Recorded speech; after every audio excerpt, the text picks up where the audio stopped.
Walt Disney, The Triumph of the American Imagination by Neal Gabler. You know that wild rumor about Walt Disney being cryogenically frozen after he died? Picture it. The man who created Mickey Mouse, preserved in ice like some modern-day Sleeping Beauty, just waiting for science to work its magic and bring him back. Here's the thing, though. It's completely false. Disney was cremated, and his ashes rest peacefully in a cemetery just a stone's throw from his beloved studio. But here's what's fascinating. The fact that people still believe this rumor says everything you need to know about the man. We simply couldn't let him go. We wanted to believe that the ultimate master of fantasy could somehow pull off the ultimate trick and cheat death itself. And honestly, in a way, he kind of did. Think about it. Right now, decades after he's gone, you probably can't go a single day without bumping into something he touched. Get this.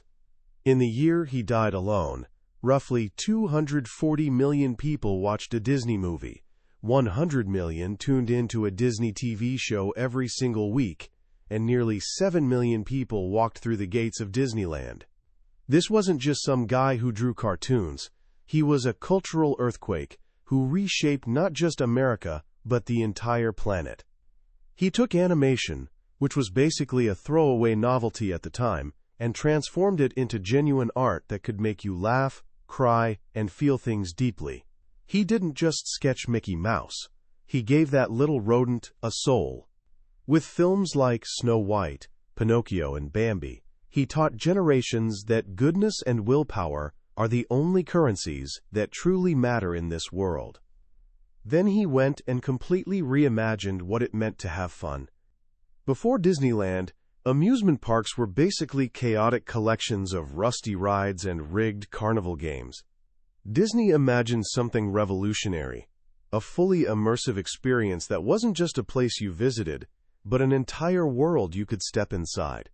He created a physical space where fantasy became touchable reality, where the messy, dangerous real world could be perfected and sanitized. It was the American dream made manifest, a shining city on a hill where literally anything felt possible. But who was the actual person behind all this magic? The world knew him as Uncle Walt, that friendly, down-home storyteller who popped up on their TV screens each week with a warm smile. But that was performance, a carefully crafted character. The real Walt Disney was far more layered and complex, a deeply private, often moody, relentlessly driven man who remained a mystery even to his closest friends and family. He was born in America's heartland at the dawn of the 20th century, caught between two worlds, one foot planted firmly in a nostalgic agricultural past, the other striding boldly toward a visionary technological future. His entire life became a struggle to bridge those two worlds, to construct a perfect, controlled reality that could protect him from the chaos and disappointment that haunted his childhood.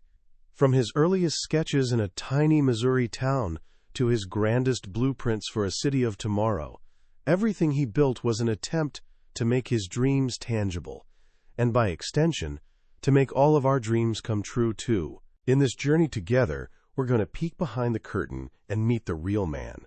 We'll uncover what drove him, what broke his heart, and what fueled that relentless imagination that allowed him to triumph against impossible odds.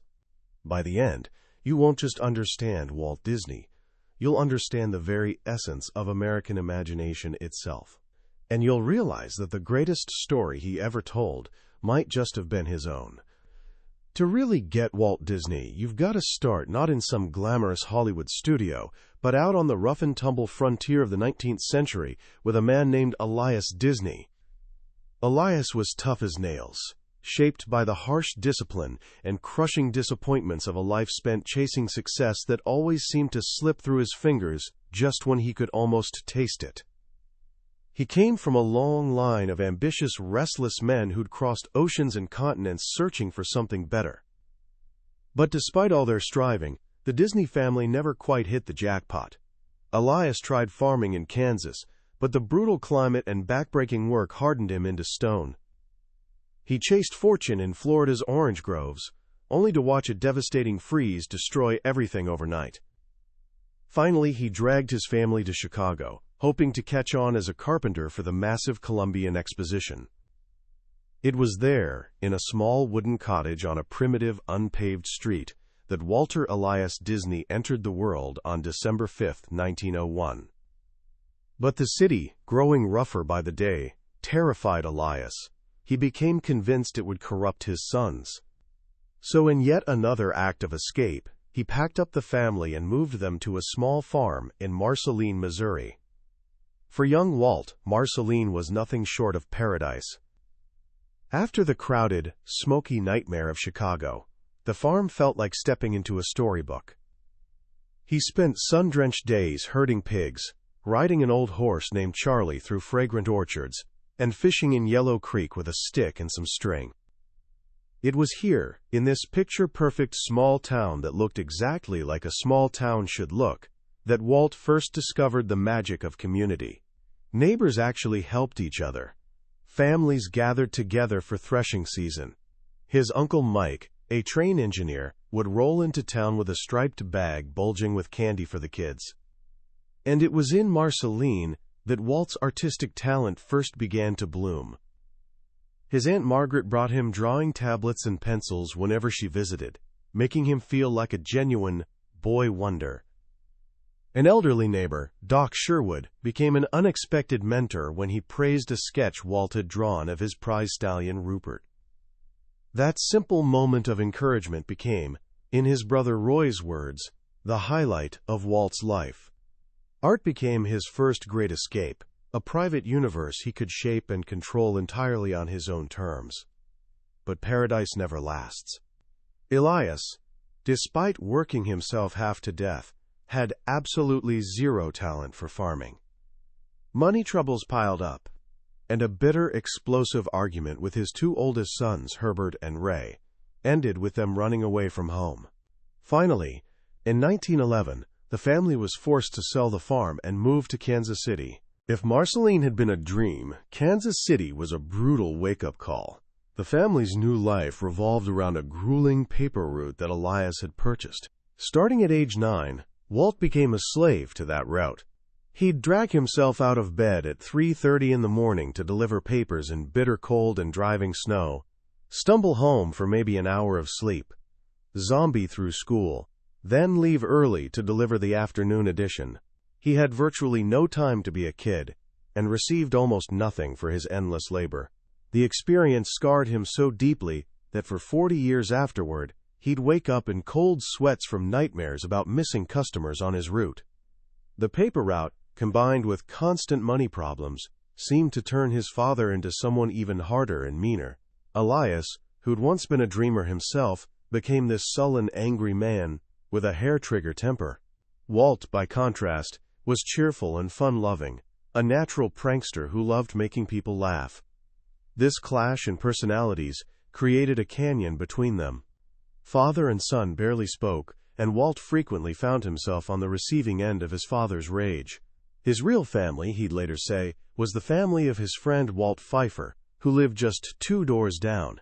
The Pfeiffer house became his laughing place, a haven of joy and performance where he could escape the severity of his own grim home. It was at the Pfeiffers that Walt's love of performing really took flight.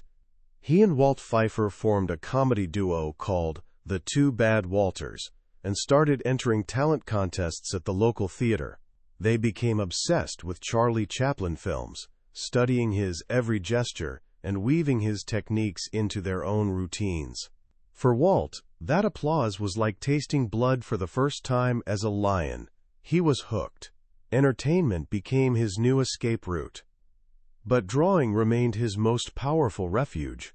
He drew constantly, in textbook margins, on glass slides for the local theater, on a blackboard outside a barber shop where the owner would proudly display his cartoons in the window. Art became his identity, his ticket out. He dreamed of becoming a newspaper cartoonist, and when he graduated from 7th grade, the school principal's parting words were simply, "He will draw you if you like." Just as Walt was starting to find his footing, his father decided to uproot the family yet again, this time back to Chicago, where Elias had invested in a jelly and fruit juice company called Ozel. Walt, thoroughly disgusted with formal schooling, spent most of his time drawing for the school magazine and taking evening classes at the Chicago Academy of Fine Arts. But the world was changing fast. America had entered World War I, and Walt, only 16 but burning with patriotic fire, felt compelled to join the fight. After the Navy rejected him for being too young, he and a friend decided to try the Red Cross Ambulance Corps, which had a lower age requirement. With his mother's reluctant blessing, she knew he'd probably run off anyway. He doctored his birth certificate, changing 1901 to 1900, and enlisted. He landed in France just after the armistice was signed, but for a kid who'd never been far from home, it felt like the adventure of a lifetime. He served as a chauffeur for Red Cross officials, which let him tour the countryside, and he spent every spare moment doing what he'd always done: drawing. He sketched caricatures for fellow enlistees, painted designs on ambulance sides, and submitted cartoons to popular humor magazines, though they all came back rejected. He returned to Chicago in 1919 transformed, more confident, more self-reliant, and more determined than ever to carve his own path. His father had lined up a job for him at the Ozel factory, but Walt knew deep in his bones he could never settle for a life of comfortable predictability. He had to pursue his art, so with his meager savings from France and a heart full of youthful optimism, he left Chicago and headed back to Kansas City, the place of his worst hardships, to launch his career. He was a go-getter, determined to make something of himself, even if he had absolutely no idea what that something would look like. Back in Kansas City, reality punched Walt in the face pretty quickly. The Kansas City Star rejected him for an office boy position, because at 17 he was apparently, quote, too old. But through one of his brother Roy's connections, he managed to land an apprenticeship at a small commercial art shop called Pesman Rubin. For $50 a month, they were actually paying him to draw pictures, and he could barely contain his excitement. The work mostly involved illustrating ads and catalogs, but hey, it was a start. Just as fast as it began, though, it ended. When the Christmas advertising rush dried up, Walt was shown the door. During this rough patch, he reconnected with a former co-worker from Pesman Rubin named Ube Iveworks, who later simplified his name to Ube Iveworks. Ub was this quiet, withdrawn guy, but man, could he draw. He'd also been laid off and was desperate. On pure impulse, Walt suggested they team up. With Walt's gift for selling and Ub's incredible artistic talent, they formed Iweworks Disney Commercial Artists, and actually found some modest success designing letterheads and theater ads. But Walt's ambition had already shifted to something new and exciting: animation.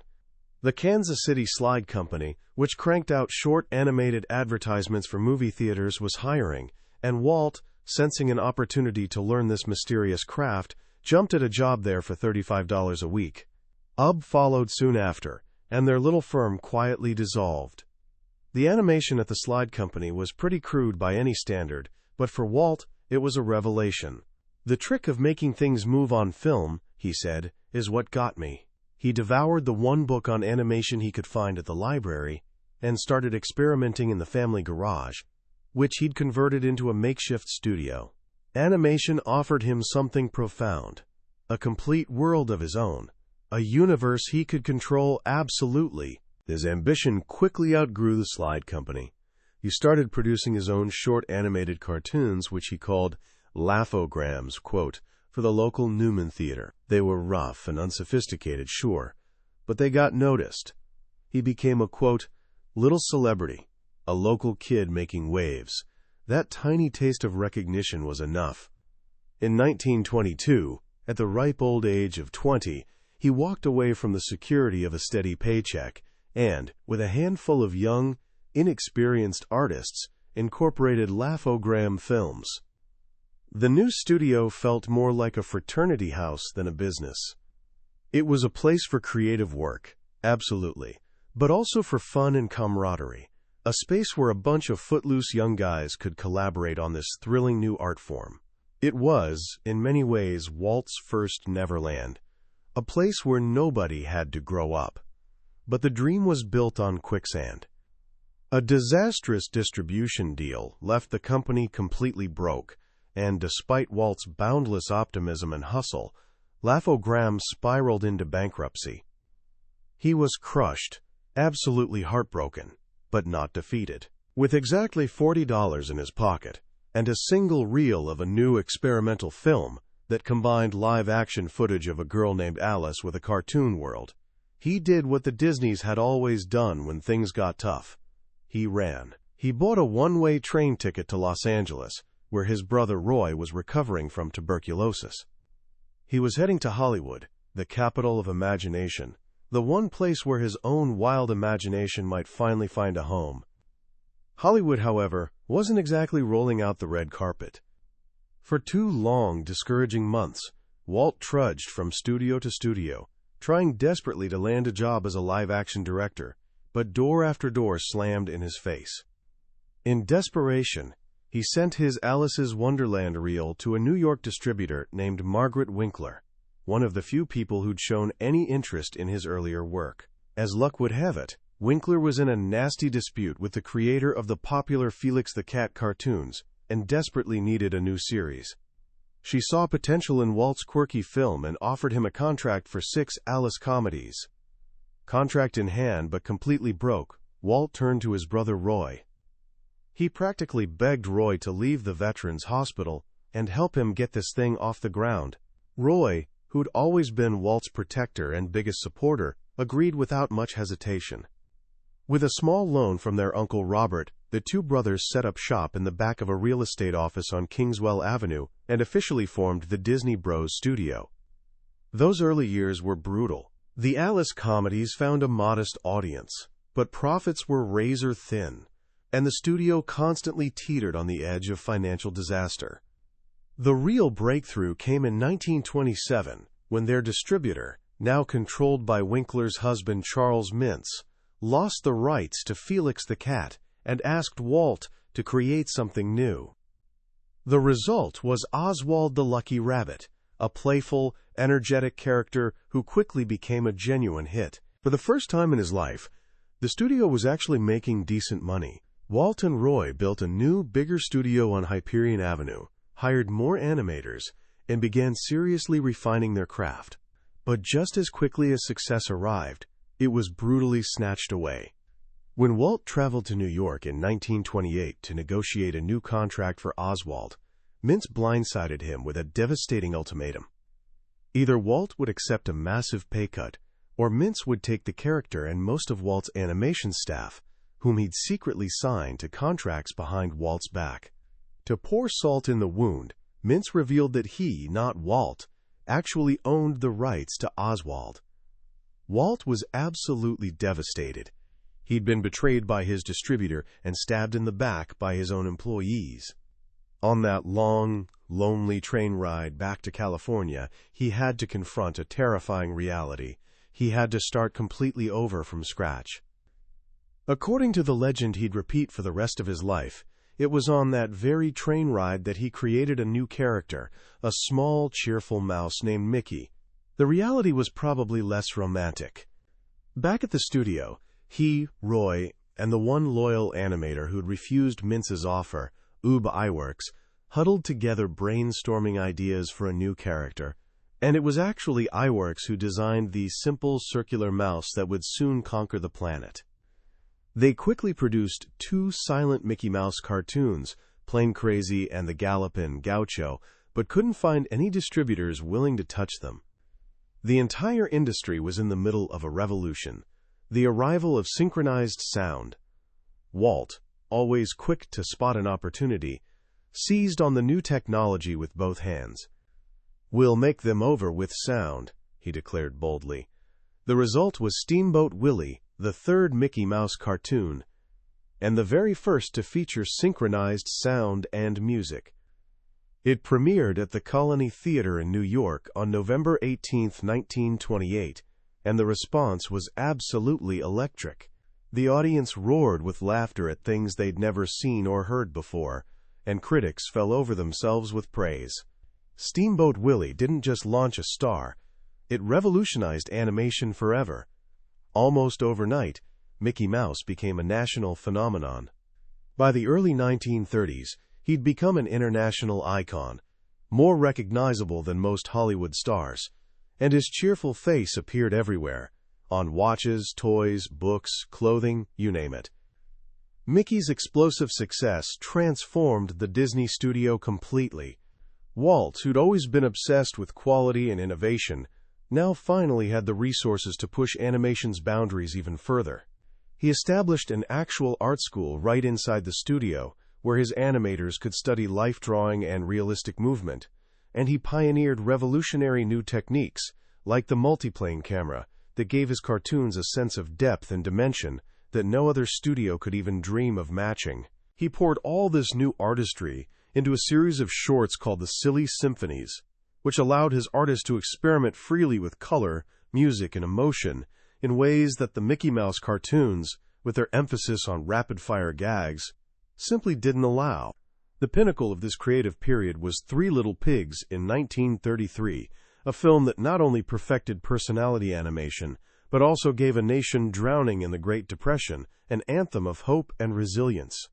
Who's afraid of the big bad wolf? But Walt's ambition had already grown beyond shorts. He dreamed of creating a full-length animated feature film, something absolutely nobody had ever attempted before. The industry thought he'd completely lost his mind. They mockingly called it Disney's folly. Even his own brother Roy and his wife Lillian had serious doubts. But Walt, true to form, refused to listen to the naysayers.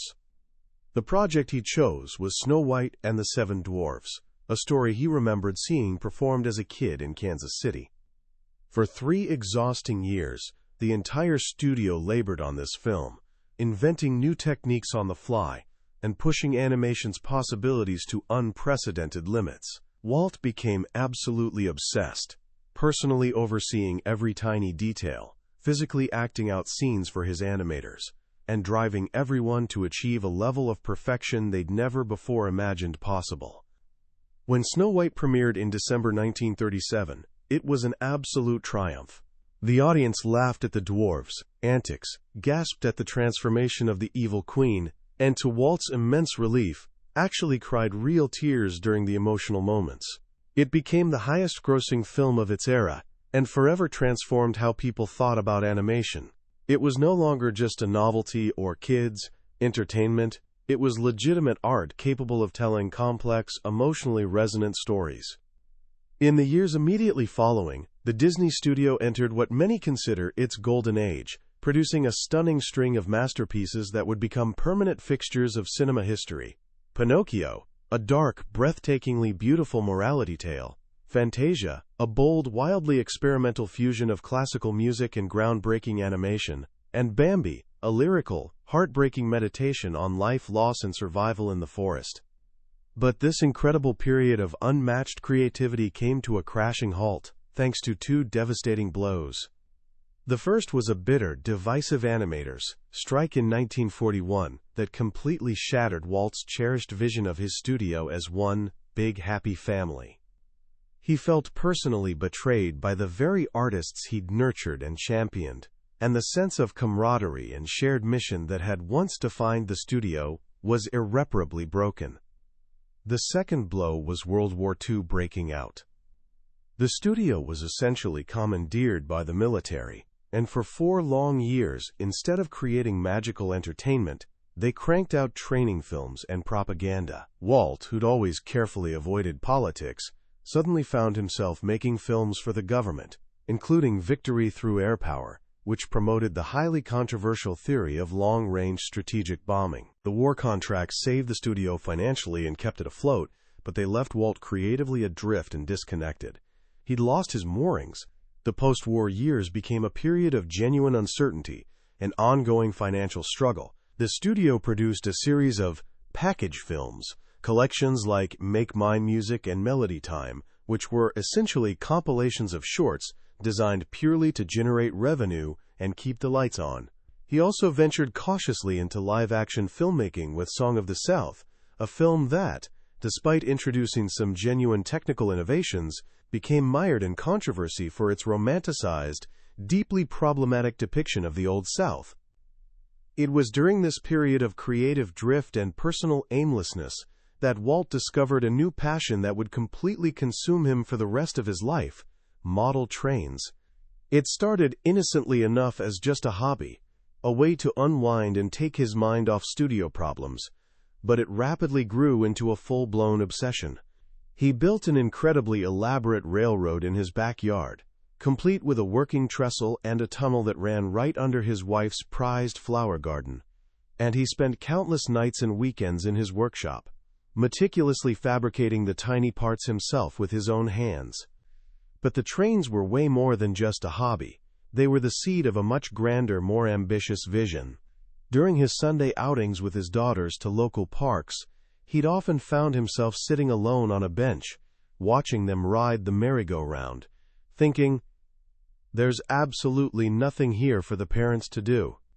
He began dreaming of an entirely new kind of amusement park, a place where the whole family, not just kids, could have genuine fun together.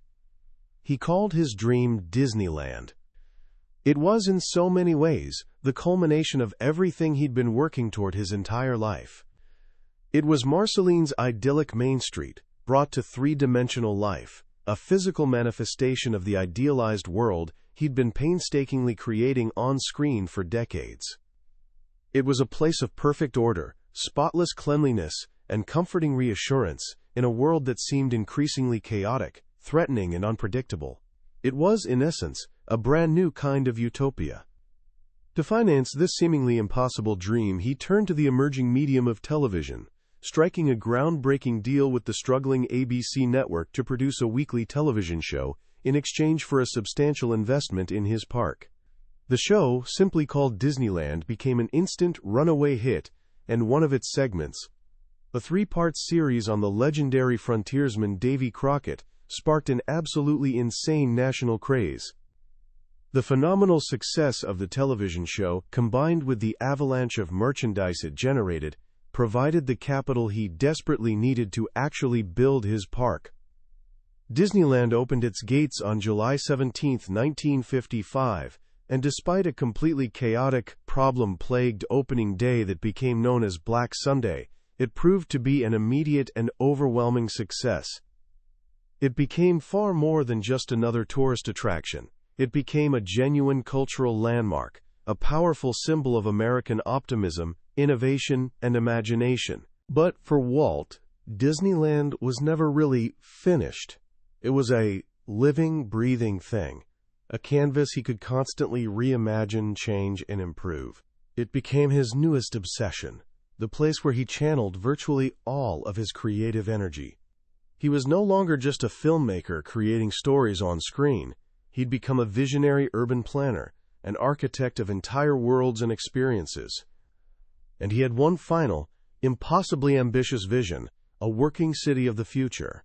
He called it Epcot, the experimental prototype community of tomorrow, and it was meant to be a real functioning city where cutting-edge ideas in urban planning, transportation, and technology could be tested and refined. It was to be his final legacy, and perhaps his most audacious dream yet. But time, that cruel enemy, was running out. After decades of chain-smoking, his health began to seriously deteriorate. In the fall of 1966, doctors discovered a malignant tumor on his lung. He died on December 15, 1966, at just 65 years old. His death sent shockwaves around the world. He'd been such a constant, reassuring presence in American life for nearly half a century, a man who had fundamentally shaped the dreams and imaginations of multiple generations. He was mourned not as some distant Hollywood mogul, but as a beloved uncle, a masterful storyteller who'd brought joy, wonder, and magic to millions. And though the man himself was gone, his creations and his vision lived on, stronger than ever. He'd built an entire empire on imagination alone, and in doing so, he'd shown the whole world the absolutely boundless power of a single dream. So what can we actually take away from the life of a man who built an empire on the back of a cartoon mouse? The story of Walt Disney is, in so many ways, the story of the entire American 20th century, a story of relentless ambition, unshakable optimism, and an almost stubborn belief that you can, through sheer force of will and determination, bend the world to match your vision. One of the most powerful lessons from his life is what he called plussing, this constant, almost exhausting drive to make everything just a little bit better. He was absolutely never satisfied with good enough. He pushed his artists, his engineers, his business partners, and especially himself to constantly innovate, experiment, and exceed expectations. Now, to be completely honest, this philosophy was born partly from deep-seated insecurity and a genuine terror of failure that drove him to micromanage and control every tiny detail of his creations. But it was also the fundamental source of his genius. He understood something crucial. Excellence never happens by accident. It's always the result of a relentless, sometimes obsessive commitment to quality. And yet, for all his extraordinary success, his life also serves as a sobering cautionary tale about the real cost of that kind of obsession. He was genuinely difficult to work for, a demanding, often unforgiving boss who drove away many of his most talented artists and collaborators. He struggled mightily in his personal relationships, frequently sacrificing family time and emotional connection for his work.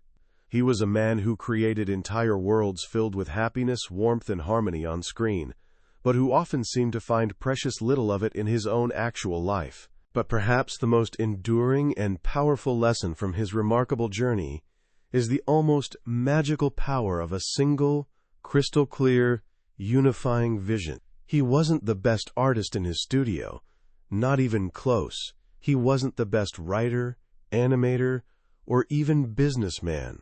But he was an absolutely masterful storyteller and visionary who could inspire people to share his dream and work together to transform it into reality. He understood, in a way that very few people ever have, the deep, fundamental human need for stories, for fantasy, for escape into a world that's better, cleaner, and more hopeful than the messy one we actually live in. So what can you actually do with all this?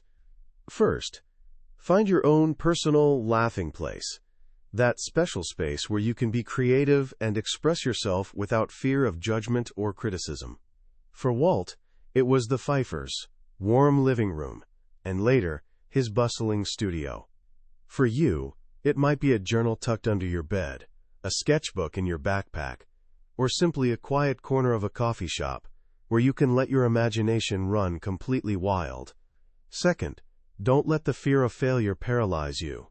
Walt's career was essentially a series of spectacular, sometimes humiliating failures. Laugh-O-Gram went bankrupt. Oswald was stolen right out from under him. That bitter strike nearly destroyed him emotionally, that he somehow managed to transform into even more spectacular successes. He understood something profound. Failure isn't the opposite of success. It's actually a necessary stepping stone on the path to it. Finally, and this is probably the most important thing, dare to dream ridiculously big. Don't let anyone, and I mean anyone, tell you that your ideas are too ambitious, too impractical, too expensive, or too childish. The world has always been shaped by those rare individuals who have the courage to imagine something genuinely better and the stubborn persistence to make it real. That was the book summary of Walt Disney, The Triumph of the American Imagination by Neal Gabler. Look, we've covered the highlights today, but I'll be completely straight with you. A summary, no matter how detailed, can only take you so far. The real magic, the stuff that actually changes you, happens when you sit down and read the book yourself.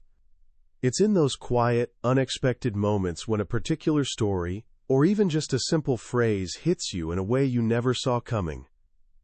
This summary is really designed to help you figure out if this book deserves a spot on your shelf and your time. If anything we've explored today has genuinely resonated with you or sparked your curiosity, I really encourage you to grab yourself a copy.